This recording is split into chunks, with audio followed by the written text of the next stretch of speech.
হচ্ছে এরকম ঘটনা বাংলাদেশের প্রথম কথা হচ্ছে এটা ন্যাক্কারজনক ঘটনা। এটা আজকে শাহদিন মালেক সুপ্রিম কোর্টের আইনজীবী উনি বিবিসিতে একটা সাক্ষাৎকার দিয়েছেন, আমি এটা কোর্টের আনকোট করে বলছি। উনি বলেছেন আইনের চোখে এই ঘটনাটি ফৌজদারি অপরাধ নয়, এটি সামাজিক অনৈতিক কাজ। একটি অনৈতিক কাজের জন্য এইভাবে মব করে আক্রমণ করা, আইন নিজ হাতে তুলে নেওয়া বরং এটা অপরাধ, কারণ বিচার করার ক্ষমতা তো আদালত ছাড়ার কারণেই। প্রথম কথা হচ্ছে আপনি আমাকে জিজ্ঞেস করলেন যে আইনগত উনি কি অপরাধ করেছেন। বেসিক্যালি ওনাকে কি বিচার হবে ওনাকে কিন্তু দল থেকে বহিষ্কার করা হয়েছে। শাহদিন মালিক সাহেবের যে এটা বক্তব্যটা আমি কোর্টে আনকোট করছি। মব বলতে উনি বুঝিয়েছেন যে ভিডিওটা ধারণ করা হয়েছে, হ্যাঁ, যে ভিডিওটা যেভাবে দরজা খুলে ভিডিওটা ধারণ করা হয়েছে এটাকে বলেছেন। যে কেউ তো আপনি যে কেউ তো আক্রান্ত হতে পারি। আমরা পরিবার নিয়ে তো আমরা বিভিন্ন রিসোর্টে যাই, বিভিন্ন হোটেলে যাই, আমরা পরিবার নিয়ে তো আমরা যাই। কখন হুট করে আমরা তো কাবিননামা নিয়ে ঘুরি না, হুট করে কখন কি হয় এটা সবার জন্য অ্যালার্মিং। এটা শুধু ওইটার জন্য না। আপনি দেখেছেন ওখানে যে ভিডিওটা করেছে, যদি উনি পরে দিলেন যে ওনার স্ত্রী, হ্যাঁ আমরা কাবিননামা দেখেছি, আমরা তো আসলে ডকুমেন্টের বাইরে চিন্তা করতে পারি না। আমরা তো সবসময় ডকুমেন্টারি চিন্তা করতে হবে, কোর্টও ডকুমেন্টারি চিন্তা করতে হবে। আমাদের সবচেয়ে বড় ডকুমেন্ট হচ্ছে আপনার বাবা যে আমার বাবা, আমি কিভাবে বুঝবো? আমি তো মায়ের কাছে শুনেছি বার্থ সার্টিফিকেট, আমার এনআইডি কার্ড, এটার মাধ্যমে তো বুঝি, কিন্তু আমি তো প্রমাণ করতে পারবো না। উনি যেহেতু কাবিননামা দেখিয়েছেন, রাষ্ট্রের উচিত হচ্ছে কাবিননামাটাকে সত্য কি মিথ্যা সেটা প্রমাণ করা। আইনগতভাবে ওনাকে যে বহিষ্কার করেছে এটা আইনগত অপরাধের কারণে বহিষ্কার করে না, ওনাকে বহিষ্কার করেছে একটা ইসলামী দলের এমপি হয়ে। এই যে একটা শরীরে একটা বিধান আছে, কুফু মিলাতে হয় সবকিছু। ধরুন আপনি যখন কাউকে বিয়ে করবেন, সামাজিক স্ট্যাটাস মিলাতে হবে, আপনাকে বয়সের এটা আপনাকে মিলাতে হবে, অর্থের বিষয়টা মিলাতে হবে, কুফু বলতে শরীয়তের। উনি যে বিয়ে করুক, ওনার স্ত্রী হোক, কিন্তু একটা 18 বছর একটা মেয়েকে 70 বছর বয়সে ওনাকে বিয়ে করা, এই যে বিয়ে করার এটা অনুমতি নিতে হয় সংগঠন, একটা ওনাদের গঠনতন্ত্র আছে, অনুমতি নিতে হয় সংগঠন থেকে। যে অনুমতি না নিয়ে উনি যে এটা করেছেন, এবং কি অনৈতিক বিষয়টা কোথায় দাঁড়িয়েছে? সামাজিক অনৈতিক। আপনি যদি এটাকে আপনি তো জানেন যে এটা আসলে তিনি আসলে বিয়ে করেননি, এটা তো বোধহয় আপনি রিপোর্টে বুঝতে পেরেছেন যে ঘটনাটার পরে তিনি একটি কাগজ তৈরি করেছেন। এটা নিয়ে দুইটা ব্যাখ্যা আসছে। আমি কাজী সাহেবের একটা বক্তব্য আমি যদি আপনাকে একটু আমি প্রথম কথা হচ্ছে আমি ওনার বিষয়টা সম্পূর্ণ ন্যাক্কারজনক বলছি, এবং সাফাই গাওয়ার কোনো সুযোগ নেই। উনি যে অপরাধ করেছেন সে অপরাধ আমি গতকাল দুইটা টকশোতে বলেছি, ওনাকে বহিষ্কার অতি শীঘ্র, যত দ্রুত জামাত বহিষ্কার করতে পারবে তত দ্রুত জামাতের রাজনীতির জন্য, এবং জামাতের যে 17 লোকের শাসনের কথা বলে সেটা তত বেশি স্ট্রং হবে। এখন কথা হচ্ছে আপনি যে বলেন উনি বিয়ে করেছে কি করেন নাই, আমি আপনাকে জাস্ট হচ্ছে কাজী সাহেবের দুইটা বক্তব্য আসছে। একটা বক্তব্য আপনার আপনি যদি শুনেছেন কিনা, এখন টিভিতে শুনেছেন কিনা, কাজী সাহেবের বক্তব্যটা আমি আপনাকে একটু শোনাই, দেখেন। না আমরা জানি আপনার বক্তব্যটা শোনাতে হবে না, সেটা কাজী সাহেব বলেছেন কখন রেজিস্ট্রেশনটা আগে হয়েছে, রিপোর্টটাই পড়ে শোনাতে পারি। কাজী সাহেব নিজে বলেছেন যে তাকে এই বক্তব্যটা, পুরো বক্তব্যটা সেখানে সংসদ সদস্য ছিলেন না, তাকে ডেট বলে দেওয়া হচ্ছে সেই ডেটে রেজিস্টার করার জন্য। বিবাহ রেজিস্টার কিভাবে হয়? আপা আমি একটু বলি, দুইটা বক্তব্য তিনি বলেছেন মেয়ে সেখানে গেছে, মেয়ে বাবা গেছে। আমরা তো একজন আইনজীবী, আমাদেরকে দুই পক্ষ এই শুনতে হবে। আপনি যখন কোনো বক্তব্য শুনেন আপনাকে আত্মপক্ষ সমর্থন, দুই পক্ষের সমর্থন। আমি এটা এখন টিভিতে দেওয়া আছে, এই যে কাজী সাহেবের প্রথম বক্তব্য, সেই বক্তব্যের মধ্যে উনি বলেছেন এটা যে 17 জুন যেটা ওই সময় রেজিস্ট্রেশন হয়েছে। এখন টিভির বক্তব্য আপনি যদি শুনতে চান আমি আপনাকে দিতে পারি, লিংকটা আপনাকে আমি দিতে পারি। আমরা শুনলে হয়তো আমি জাস্ট না মাত্র আচ্ছা যাক সমস্যা নেই। আমি জাস্ট উনি বলেছেন এটা 17 জুনে হয়েছে। উনি এখানে বক্তব্যটা মাত্র মনে হয় 15 সেকেন্ডের, আমি একটু যদি আপনাকে শুনেন। ওনাদের বিবাহ ওনারা করেছেন, আমাকে শুধু রেজিস্ট্রি করে দিয়েছে। বিবাহ করেছেন বলতে আপনার জানা মতে কোথায় করছেন?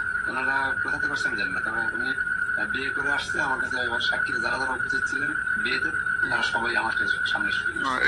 আপনি রেজিস্ট্রি করছেন কয় তারিখ? 17/6/26 রেজিস্ট্রি করেছেন। এখন কথা হচ্ছে এটা এখন টিভি ডেইলি স্ট্যান্ডার্ডের রিপোর্ট আছে, আমি আপনাকে বলেছি সেখানে তিনি নিজে বলছেন।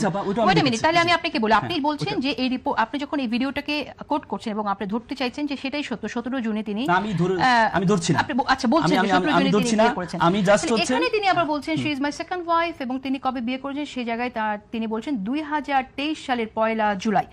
এবং আবার আরেকটি রিপোর্টে আমরা আরেকটি সেই কনভারসেশন এবং রিপোর্ট যেটা আমার দেশ ওখানে রিপোর্ট করছে, সেখানে আপনার যেটা বলা হয়েছে সেটা তো ভিন্ন ডেট। কোন ডেটটা আমরা আসলে ধরবো? আমি আপনাকে বলি, প্রথমে যখন প্রথম ভিডিওটা যেটা আসে, এই ভিডিওটা যে সিসিটিভি যে ভিডিওটা, প্রথম ভিডিওর সিসিটিভির নিচে একটা ডেট দেয়া ছিল 2023 সালের, 2023-এর একটা ডেট দেয়া ছিল প্রথম ভিডিওটা। তখন এই ভিডিওটাকে যখন স্ক্যানিং করা হয়েছে তখন বোঝা গেছে যে এআই দিয়ে কিছু জিনিস যুক্ত করা হয়েছে, যেমন ডেটটা 23 সালের ডেটটা যুক্ত করা হয়েছে। পরবর্তীতে এটা সত্য প্রমাণ হয়েছে কখন? যখন পরবর্তী আরেকটা ভিডিও ছাড়লো, সেই ভিডিওর মধ্যে ওনাকে যখন ধরেছে তখন ওনার পার্লামেন্টের কার্ডটা দেখা যাচ্ছে। তার মানে উনি পার্লামেন্ট সদস্য হয়েছেন কখন? 26 হয়েছেন। 23 সালে তুমি পার্লামেন্ট মেম্বার ছিলেন না। তাহলে এই যে ভিডিওটা প্রথম অংশ আমরা দেখেছি সেখানে 23 সাল লেখা, পরবর্তী যে ভিডিও যে অংশ সেই অংশের মধ্যে দেখা যাচ্ছে উনি পার্লামেন্ট মেম্বার বলা হচ্ছে। এবং কি যিনি ঢুকেছেন প্রথমে বলেছেন তুমি জামাত হয়ে এই কাজটা কেন করলা, এই করেছেন তুমি যারা পার্লামেন্ট তুমি এমপি, তুমি জামাত হয়ে এই কাজটা করলা। এখন দেখেন, আমি প্রথম কথা হচ্ছে আমরা সবাই, আমি সহ আপনি সহ সবাই চাই, জামাত থেকে এটা আমরা এক্সপেক্ট করি না। এই জন্যই কিন্তু বক্তব্যের মধ্যে বলেছে তুমি জামাত হয়ে এটা কাজটা করলা কেন। আচ্ছা, কিন্তু একটা কথা আপনি বলি, আমরা দেখলাম যে জামাত শিবিরের কর্মীরা এআই কন্টেন্টটা অনেক শেয়ার করলো এবং এটা একটা ভুয়া ঘটনা, তাকে ফাঁসানো হচ্ছে, ডিপ স্টেটের কাজ ইত্যাদি বলা হচ্ছে। আমার বক্তব্য হচ্ছে আপনারা তো ভিডিওটার মধ্যেই দেখলেন যে তিনি তো একবারের জন্য বলেন নাই, তিনি তার স্ত্রী ছিলেন, তিনি বলেন আমার ভুল হয়েছে, তিনি ক্ষমা চাইলেন এবং তিনি বললেন যে আমি একবারই তাকে নিয়ে এসেছি। এআইটা বলেছে প্রথম ভিডিওটা, যে ভিডিওটা 2023 সালে লেখা আছে, ওই ভিডিওটা যখন স্ক্যানার এটা স্ক্যান করা হয়েছে, এআই স্ক্যান করা হয়েছে, তখন বের হয়েছে এটার এই 70% এটা হচ্ছে এআই। তার কারণ হচ্ছে আপনার এই যে ডেটা বসানো হয়েছে প্রথম অংশটা, কিন্তু প্রথম অংশটা যখন এআই যখন করছে যুক্তি দিচ্ছে তখন দ্বিতীয় ভিডিওটা ছাড়া হয়েছে। দ্বিতীয় ভিডিওতে ওনার পার্লামেন্ট মেম্বারটা দেখা যাচ্ছে। আমি প্রথম কথা হচ্ছে আমি একটা কথা আপনাকে বলতে চাই। আপনি বলছেন যে তিনি যেটা করেছেন সেটা ন্যাক্কারজনক কাজ। হ্যাঁ, সৎ লোকের শাসনের কথা বলে তিনি নারীদের কিভাবে পর্দা করতে হবে ইত্যাদি ইত্যাদি অনেক কথা তিনি বলেছেন। কোথাও দূরে গেলে কতটুকু দূরত্বে গেলে তিনি একা যেতে পারবেন, তা না হলে তাকে পরিবারের সদস্যকে নিয়ে একজন নারী চলাফেরা করতে পারবেন, তিনি ইত্যাদি ইত্যাদি অনেক কথাই বলেছেন। এখন তিনি একজন নারীকে একা নিয়ে একটা হোটেলে ঢুকেছেন। আপনি তার বিভিন্ন ভিডিও এখানে সামনে নিয়ে আসছেন, না আপনি বুঝতেই পারছেন, সামনে নিয়ে আসছেন, তার পক্ষের কয়েকটি যুক্তি আপনি নিয়ে আসছেন। আমরা দেখলাম জামাত শিবিরের অনেকেই নিয়ে এসেছে। অসৎ লোকের পক্ষে এই যে অসৎ লোককে বাঁচানোর জন্য এই যে চেষ্টা, এটা কি ধরনের সততা? নো, আপনি আমাকে যে প্রশ্নটা করেছেন, প্রথম প্রশ্নটা করেছেন আপনি আইনগত কি শাস্তি হতে পারে। আপনি যখন আমাকে একজন আইনজীবী হিসেবে প্রশ্নটা করেন তখন আমাকে বলতে হবে এখানে আইনগত কোনো ভিত্তি আছে কিনা। এবং সেখানে আমি জানি আমি যখন বলবো আইনগত ভিত্তি বলবো তখন আপনি বলবেন যে আপনি তার পক্ষে সাফাই গাচ্ছেন। এই জন্য আমি শাহদিন মালিক সাহেবের বিবিসিতে সাক্ষাৎকারটা সেটা কোট করেছি। প্রথম কথা হচ্ছে আপনি এটাকে তিনভাবে দেখতে হবে। প্রথম কথা হচ্ছে আইনগত কোনো অপরাধ করেছে কিনা, দ্বিতীয় হচ্ছে সামাজিকগত কোনো অপরাধ করেছে কিনা, তৃতীয় হচ্ছে এটা ধর্মীয়গত কোনো অপরাধ করেছে কিনা।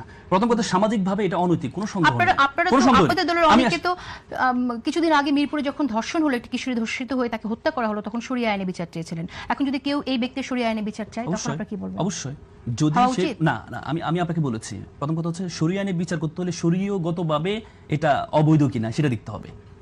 যদি শরিয়া আইনে চিন্তা করেন বৈধ না, আপনি যদি শরিয়া আইনে চিন্তা করেন, আর আমি আপনার বারবার বলছি যে আপনি সামাজিকভাবে এটা অনৈতিক, ওনাকে এই যে বৈশ্য এই জিনিসগুলো তখন আসবে। উনি আপনাকে শিখাচ্ছেন যে কিভাবে পর্দা করতে হবে, কিভাবে আপনাকে বিবাহ করতে হবে, কিভাবে অন্য পরনারীর সাথে কথা বলা যাবে না, আপনার বেগানা নারীর সাথে এটা করা যাবে না, সেটা করা যাবে না, প্রেমও করা যাবে না, কিন্তু ওনারা এটা করছেন। আপনি দেখেন, যদিও উনি বলছেন যে মানে উনি বিয়ে করেছেন আগে, এটা নিয়ে বিতর্ক হবে, এটা হয়তো তদন্ত করলে বের হবে যে আসলে উনি বিয়েটা কবে করেছিলেন। কাজীর বক্তব্য, এটা সরকারের দায়িত্ব এটা প্রমাণ করা, এবং এটা আমার মনে হয় যে আমাদের সংসদের পবিত্রতার স্বার্থে, রাজনীতির স্বার্থে এটা বের করা দরকার। কিন্তু আরেকটা প্রশ্ন হচ্ছে, উনি যখনই বিয়ে করুক, তো উনি ধরেন বিয়ে মানে করেছেন, কিন্তু তার আগে উনি এই একই বাচ্চা মেয়েটার জন্য সুপারিশ করেছিলেন কেন? হ্যাঁ, জোর সুপারিশ করেছিলেন কেন? তার মানে এটা কি সততার সাথে প্রশ্নটা আসে না, সততার ব্যাপারটা আসে না? তাহলে এই মেয়েটাকে উনি তাহলে টার্গেট করেছিলেন, আমি বলবো যে তাহলে এর নামে সুপারিশ করেছেন, তখন তো বিয়ে হয়নি, তাই কি? এই কাজগুলো তাদের কাছ থেকে আমরা কেন করি? আপনি মানে প্রত্যেকটা ক্ষেত্রে ধরেন, এই যেমন আপনি একটা বাচ্চা মেয়ের ধর্ষণের কথা বলছিলেন মিরপুরে, আপনার যদি খেয়াল থাকে তখন কিন্তু আমাদের সরকারটা কেবল এসছে, মানে এই সরকারটা, সরকারের সর্বোচ্চ পর্যায় থেকে বলা হচ্ছিল আমরা যত দ্রুততার সাথে সম্ভব আমরা বিচার প্রক্রিয়া সম্পন্ন করবো, এবং তারা করেছেন, বিচার প্রক্রিয়া সম্পন্ন করেছেন, মানে একটা রায় হয়েছে। কিন্তু সে সময়ে আপনার কি খেয়াল আছে যে সোশ্যাল মিডিয়াতে এই দলটিরই মানে কর্মীরা, অ্যাক্টিভিস্টরা কি ভাষায়, প্রধানমন্ত্রী তো দূরের কথা, তার স্ত্রী এবং তার মেয়েকে নিয়ে কি পরিমাণ নোংরা প্রচারণা, অপপ্রচারণা করছিল, ভাষা প্রয়োগ করছিল, বিভিন্ন ফটোকার্ড বানাচ্ছিল। আমরা অন্ততপক্ষে এটা তো আশা করি না। আমরা আপনি তুরস্কের দিকে তাকান, তুরস্ক একটা ইসলামী রাজনৈতিক দল চালাচ্ছে, একে পার্টি চালাচ্ছে। আমি এর মধ্যে তুরস্কে গিয়েছি, সেই দেশটাকে দেখেছি কিরকম।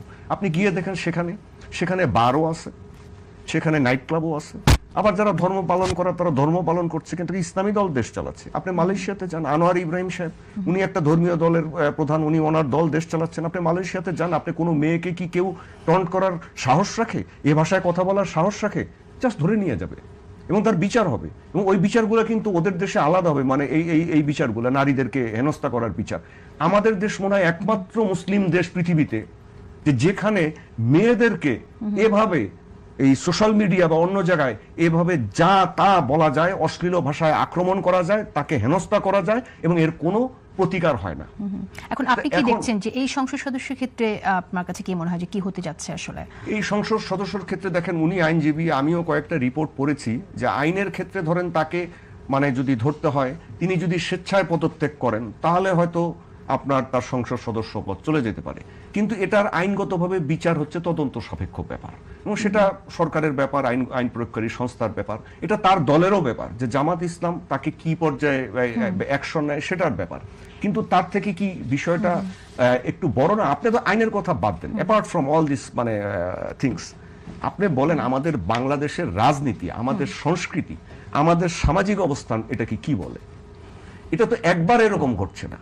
আপনি বলবেন যে বিএনপিরও তো, ওই যে উনি যেমন বললেন যে বিএনপিরও তো অনেকের ব্যাপারে এরকম কথা শোনা যায়, অন্য দলের ব্যাপারে কথা শোনা যায়, যে নারীবাজির কথা শোনা যায়, বা এরকম অনৈতিক সম্পর্কের কথা শোনা যায়, হ্যাঁ অ্যাকসেপ্টেড, শোনা যায়, কিন্তু তাদের কাছে ওই যে আমি বললাম যে তারা তো আমার ধর্মের নামে রাজনীতি করে না।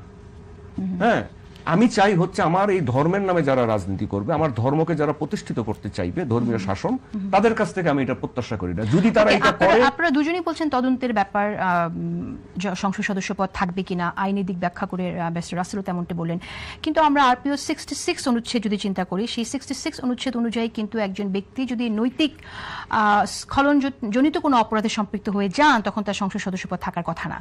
হ্যাঁ, সেটা আছে, কিন্তু এখানে আমি আইনের ব্যাপারে কিছু বলবো না, তার কারণ আইনের ব্যাপারটা নিয়ে মানে আমার অত বেশি এখন আপনি বলতে পারেন মানে পড়াশোনা বা জানাশোনাটা নেই। কিন্তু এখানে আমি আমাদের সংসদের চিফ হুইপ নুরুল ইসলাম মনি, উনি বাংলা ট্রিবিউনকে আজকে যেটা বলেছেন আমি শুধু সেটুক পড়ে শোনাই। উনি বলেছেন, বিষয়টি গণমাধ্যম থেকে জেনেছি, আসলে ঘটনাটি সঠিক কিনা তা নিশ্চিত নই, তিনি কারো ষড়যন্ত্রের শিকারও হতে পারেন, তারপরেও বলবো তিনি যদি অপরাধী হয়ে থাকেন তাহলে আদালত সেটি দেখবে, এরপর ব্যবস্থা নেবে নির্বাচন কমিশন, তবে তিনি তার দল থেকে পদত্যাগ করলে আসনটি শূন্য ঘোষণা হবে, সেক্ষেত্রে 90 দিনের মধ্যে উপনির্বাচন সম্পন্ন করার বাধ্যবাধকতা রয়েছে।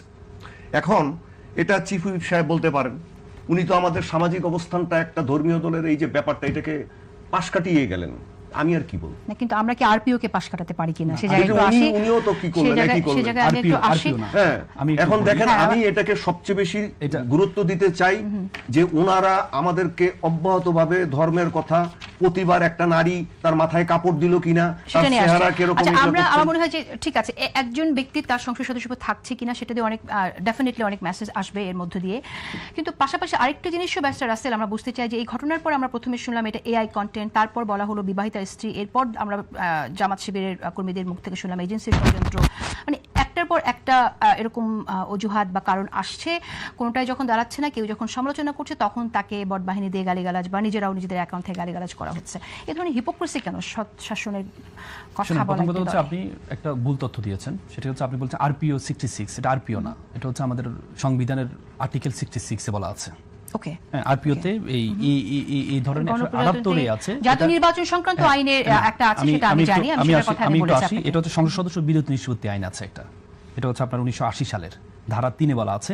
ধারা 3 এ বলা আছে যদি কোনো কেউ যদি কোনো করে তাহলে মাননীয় স্পিকার নির্বাচন কমিশন একটা চিঠি দিবে, নির্বাচন কমিশন দেখবে এটা আসলে কতটুকু তারপরে ওনারা নির্বাচন কমিশন সিদ্ধান্ত নিবে।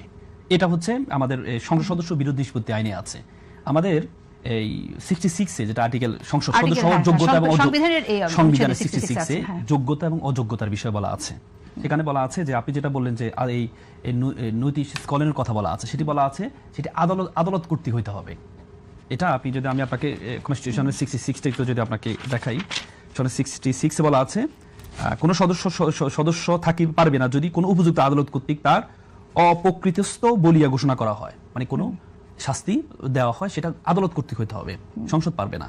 এবং ওখানেই একই কথা আছে যে নৈতিক স্খলনজনিত যদি কোনো অপরাধ থাকে এটা আদালত কর্তৃক হইতে হবে, বা তার কোনো সাজা যদি হয় তাহলে তাকে, কিন্তু আপনি তাকে অযোগ্যতা, এখন কথা হচ্ছে ইতিপূর্বে কি হয়েছে আপনি দেখেন, এখানে বারবার বলা হচ্ছে আর্টিকেল 70 কিন্তু এখানে না অ্যাপ্লিকেবল হবে না, কারণ আর্টিকেল 70 যদি কোনো সদস্য নিজে পদত্যাগ করে অথবা তিনি তার দলের কোন সিদ্ধান্তের এগেইনস্টে যায়, তারপরে তাহলে আমাদের 70 কারণে এখানে একটা পরিবর্তন এসেছে। 70 কারণে সে হচ্ছে এখনো তো এটা কার্যকর হয়নি, Implemented হয়নি, কার্যকর হয়নি।